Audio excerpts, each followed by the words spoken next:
some dark corners, this killer is being hailed as a hero. Hear me on this. He is no hero. The real hero in this story is the person who called 911 at McDonald's this morning. Breaking details in the arrest of Luigi Mangione, the 26-year-old man police believe shot and killed United Healthcare CEO Brian Thompson. It was a peaceful arrest, first and foremost. The officer quickly recognized the male as the suspect from the shooting. And within several seconds of the first contact, he had asked the suspect if he had been in New York City recently. And that really invoked a physical reaction from the suspect. He became visibly nervous, kind of shaking at that question. Welcome to Crime Fix. I'm Anjanette Levy. Luigi Mangione is in custody in Altoona, Pennsylvania. He is the prime suspect in the execution-style killing of United Healthcare CEO Brian Thompson in Midtown Manhattan less than a week ago. The arrest came after a 5-day-long nationwide manhunt for a shooter whose name wasn't known until Monday. His face seen for only a brief moment when he dropped his mask during a visit to a hostel in New York City in November. After Brian Thompson was shot on a city street on December 4th, the search for the shooter began at 6:45 a.m., just after those shots were fired. The shooter fled on an electric bike into Central Park and then into a cab. Police said he then took a bus out of New York City. Saturday night, the NYPD released new photos showing the suspect wearing a surgical mask as he was getting into a cab, and then shortly after he entered, the camera in the cab capturing this crystal clear image of the man with the distinctive eyes and eyebrows. Then Monday morning, a major break. It came when a person called from a McDonald's in Altoona. The caller thought that he recognized a man in a mask. When officers arrived, they made contact with the male who had a face mask on. That male was asked to remove his face mask, and officers immediately recognized him as a suspect in the New York City shooting in recent days. That male was asked for a form of identification. He then provided a fake identification card out of New Jersey. After a brief investigation, it was determined that the ID provided was in fact a fake ID, and he was subsequently arrested for a forgery charge. Once he was taken into custody for that forgery charge, he was transported to the Altoona Police Department. Once at the Altoona Police Department, that male was searched instant to arrest. It was discovered that he had a United States passport that identified him as, Luigi Mangione. From there, continued search of his property. A firearm was located, and a suppressor was also located. The New York Post reported that Luigi Mangione had documents with him that were critical of the health insurance industry. Pennsylvania Governor Josh Shapiro condemned those who have been celebrating Brian Thompson's murder online. Brian Thompson was a father to two. He was a husband, and he was a friend to many. And yes, he was the CEO of a health insurance company. In America, we do not kill people in cold blood to resolve policy differences or express a viewpoint. I understand people have real frustration with our healthcare system, and I have worked to address that throughout my career. But I have no tolerance, nor should anyone, for one man using an illegal ghost gun to murder someone because he thinks his opinion matters most. In a civil society, we are all less safe. Mangione is 26 years old. He has a bachelor's and a master's degree from the University of Pennsylvania. He had majored in computer science.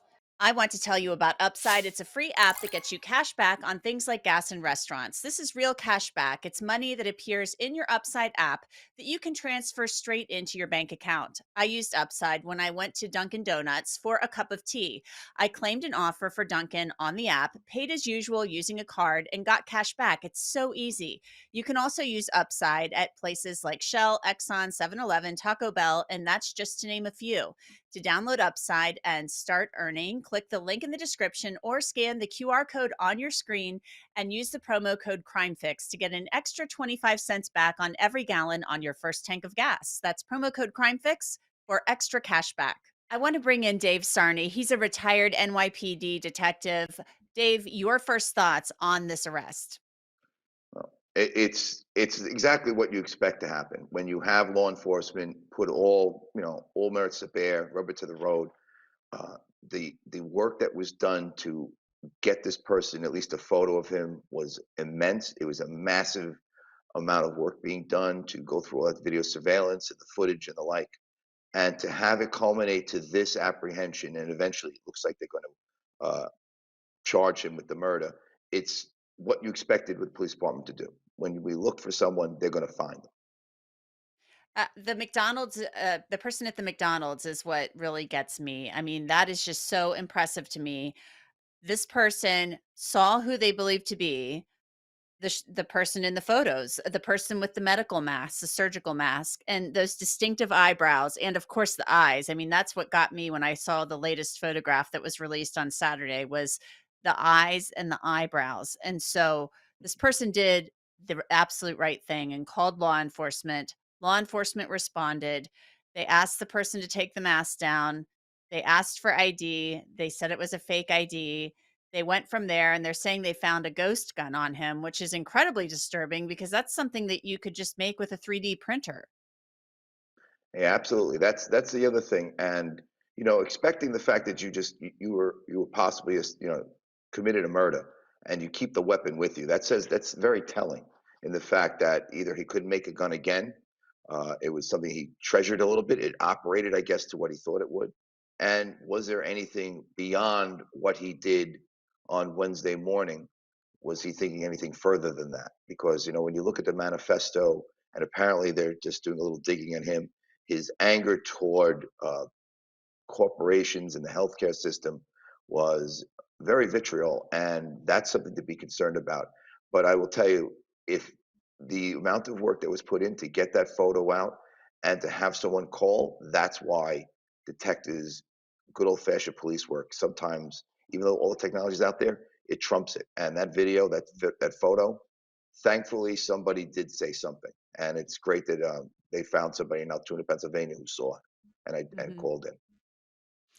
And that is what is so amazing to me. I mean, with social media, with YouTube, all of these different ways that we communicate these days, and they put information out. Obviously, somebody saw the photo and they called. Had that person not called, had they not seen the photo, this person, the suspect, he's not, doesn't sound like he's formally charged just yet, would still be on the loose. Yeah, that's the thing. Like I said, this person is dangerous. That's the reality. He committed a murder, cold-blooded, calculated assassination of an individual, regardless of ideology or anything. He killed him in cold blood. He's out in the streets of New York. Then gets on. Looks like he gets on a bus, and the benefit of the technology out there to be able to track him from pre-shooting to post-shooting and thereafter is beneficial. But again, if it's not the public that's involved, no matter how many photos we have, how many stills we have out there, how many videos out there, if the public does not engage in helping the police apprehend people like this, murderers, it's much harder in law enforcement to do. Law enforcement said that this investigation is not over. There are still a lot of questions. How did the shooter know that Brian Thompson would be in the location where he was? And they're still looking into whether or not there were potential accomplices here. What is your gut telling you on that? I mean, I don't know if I could get the schedule of a United Healthcare CEO and know that he would be out on the street at 6:44 in the morning on a Wednesday. I mean, where could he have gotten this information? Well, that's the big question is, was this public information that was out there that there was a conference going to be held that he was going to be speaking at it? That's something that we're still, I think police are still looking at as to how he knew that and why then and there. He could have done it any time while he was in New York. He waited to that moment to do it. How did he know he was going to be there at that time? He went there early enough to wait for him, so he knows he's going to be leaving the hotel or leaving where he is. So how to get this information? That's what I guarantee you they're looking into that also. As far as accomplices or people who was participated or helped him in this, that's why you're going to scrub his social media accounts. You're going to do a background of everywhere he has been since he was apparently in Philadelphia. They went to Altoona. Everything along those lines, anything he's had, any cell phones that he had that he used, anything that he had communications with, is going to be looked at. As I said, it's not over. It isn't over because you're 26 years old. How do you get a gun? Did you make it yourself? And if not, who helped you make it? Not only that, who helped you figure out where this person was going to be? The suspect was going to be at the time. The suspect gets there at the time of the shooting within that half-hour time range. How did you know? Do you see this suspect eventually talking? Is this somebody that you see, he's a well-educated guy. He's 26 years old. He has a master's degree from the University of Pennsylvania. He went to a very good school, very good private school, upscale private school in Maryland. Is this somebody who eventually wants to say something? I mean, if he's got writings about the health insurance industry on him, he obviously has a message he wants to put out there. Yeah, I was hoping that would happen, but apparently we're being told at the press conference that he's no longer talking. So I don't know if he's not cooperating or he asked for an attorney. So once that happens, the attorney-client privilege, that's over. If he asks for a lawyer, then that's pretty much done. I would have thought he would have, given the fact of what you see him doing. Writing those words on those shell casings, the monopoly money on him could have been utilized, might have been something he wanted to use on, after he shot the victim, throw him there. We don't know what he was going to do with that. And the manifesto and all these things. You were hoping that, you're 26 years old, you want to make a message or state your message. And given the fact, I guarantee you he was probably reading all of the messages on social media, kind of praising what he did, committing a murder. I don't understand that. But, if he has a message, I was hoping he would bring it out and he would talk, but it looks like that's not going to happen in this case. Well, Dave Sarney, we'll be keeping a very close eye on it. Thank you as always. No, thank you very much for having me. Have a good night. And law enforcement is asking that anyone who has information about Luigi Mangione's movements to call them. That number is 800-4PA-TIPS. And that's it for this episode of Crime Fix. I'm Anjanette Levy. Thanks so much for being with me. I'll see you back here next time.